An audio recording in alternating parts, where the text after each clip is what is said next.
ಎಲ್ಲರಿಗೂ ನಮಸ್ಕಾರ. ನನಗೆ ಕನ್ನಡ ಸರಿಯಾಗಿ ಬರೋದಿಲ್ಲ. ಏನಾದರೂ ತಪ್ಪು ಮಾತಾಡಿದ್ರೆ ದಯವಿಟ್ಟು ಮನ್ನಿಸಬೇಕು. ಸತ್ಯರಾಜ್ ಅವರ ವಿವಾದ ಬಗ್ಗೆ ನಾನು ನಮ್ಮ ನಿರ್ಮಾತೃಗಳು ಒಂದು ಕ್ಲಾರಿಫಿಕೇಶನ್ ನಿಮಗೆ ಕೊಡಬೇಕೆಂದು ಆಸೆ ಪಡ್ತಾ ಇದ್ದೀವಿ. ಕೆಲವು ವರ್ಷಗಳ ಪೂರ್ವ ಅವರು ಮಾಡಿದ ಕಮೆಂಟ್ಸ್ ನಿಮ್ಮಲ್ಲಿ ಅನೇಕರಿಗೆ ಮನಸ್ಸಿನಲ್ಲಿ ನೋವು ತಂದಾಯಿತು. ಆದರೆ ಆ ಕಮೆಂಟ್ಸ್ಗೂ ನಮಗೂ ಯಾವ ರೀತಿಯಲ್ಲೂ ಸಂಬಂಧವೂ ಇಲ್ಲ. ಅದು ಕೇವಲ ಸತ್ಯರಾಜ್ ಅವರ ವ್ಯಕ್ತಿಗತ ಅಭಿಪ್ರಾಯ. ಒಂದು ತಿಂಗಳ ಮುಂಚೆ ಸೋಷಿಯಲ್ ಮೀಡಿಯಾನಲ್ಲಿ ಈ ವಿಡಿಯೋ ನೋಡೋ ತನಕ ನಮಗೆ ಈ ವಿಷಯನೇ ಗೊತ್ತಿಲ್ಲ. ಅವರಿಗೆ ಕಮೆಂಟ್ ಮಾಡಿ 9 ವರ್ಷ ಆಗಿದೆ. ಆಮೇಲೆ ಅವರು ನಟಿಸಿ ನಿರ್ಮಿಸಿರುವ ಎಷ್ಟೋ ಚಿತ್ರಗಳು ಕರ್ನಾಟಕದಲ್ಲಿ ರಿಲೀಸ್ ಆಗಿವೆ.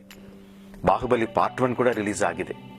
ಅದಕ್ಕೆಲ್ಲ ನೀವು ಹೇಗೆ ಆದರಣೆ ತೋರಿಸಿದ್ದೀರೋ ಅದೇ ರೀತಿಯಲ್ಲಿ ಬಾಹುಬಲಿ ಪಾರ್ಟ್ 2 ಕೂಡ ಆಧರಿಸಬೇಕೆಂದು ರಿಕ್ವೆಸ್ಟ್ ಮಾಡ್ತಾ ಇದ್ದೀವಿ. ಸತ್ಯರಾಜ್ ಅವರು ಈ ಸಿನಿಮಾಕ್ಕೆ ನಿರ್ದೇಶಕರು ಅಲ್ಲ, ನಿರ್ಮಾಪಕರು ಅಲ್ಲ. ಈ ಸಿನಿಮಾದಲ್ಲಿ ನಟಿಸಿರುವ ಅನೇಕ ಆರ್ಟಿಸ್ಟ್ಗಳಲ್ಲಿ ಅವರು ಒಬ್ಬರು. ಈ ಸಿನಿಮಾ ನಿಲ್ಲಿಸಿಬಿಟ್ರೆ ಅವರಿಗೆ ಬರೋ ನಷ್ಟ ಏನೂ ಇಲ್ಲ. ಅವರೊಬ್ಬರು ಮಾಡಿರುವ ಕಮೆಂಟ್ಸ್ ಮೂಲಕವಾಗಿ ಇಷ್ಟು ಜನ ಎಫೆಕ್ಟ್ ಆಗುವುದು, ಅವರ ಮೇಲೆ ಇರುವ ಸಿಟ್ಟನ್ನ ಬಾಹುಬಲಿ ಚಿತ್ರದ ಮೇಲೆ ತೋರಿಸೋದು ಸರಿಯಿಲ್ಲ ಅಂತ ತಿಳಿಸುತ್ತೀವಿ. ಈ ವಿಷಯದ ಬಗ್ಗೆ ನಾವು ಸತ್ಯರಾಜ್ ಅವರಿಗೆ ಫೋನ್ ಮಾಡಿ ಸಿಚುವೇಶನ್ ಎಕ್ಸ್ಪ್ಲೇನ್ ಮಾಡಿದ್ದೀವಿ. ಅದರ ಮೇಲೆ ಏನು ಮಾಡಲಿಕ್ಕೂ ನಮಗೆ ಶಕ್ತಿ ಇಲ್ಲ.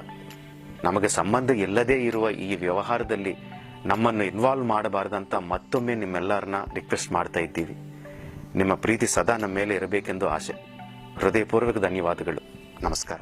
ಹಾಯ್, ನಾನು ಶ್ರದ್ಧಾ ಶ್ರೀನಾಥ್. ಸ್ಯಾಂಡಲ್ವುಡ್ ಸುದ್ದಿಗಳಿಗೆ ಹಾಗೂ ನನ್ನ ಫಿಲ್ಮ್ಸ್ ಬಗ್ಗೆ ಏನಾದರೂ ಅಪ್ಡೇಟ್ಸ್ ಬೇಕಂದರೆ ಫಿಲ್ಮಿ ಬೀಟ್ನ ನೋಡ್ತಾ ಇರಿ ಹಾಗೂ ಯೂಟ್ಯೂಬ್ ಚಾನಲ್ಗೆ ಸಬ್ಸ್ಕ್ರೈಬ್ ಮಾಡಿ. Thank you.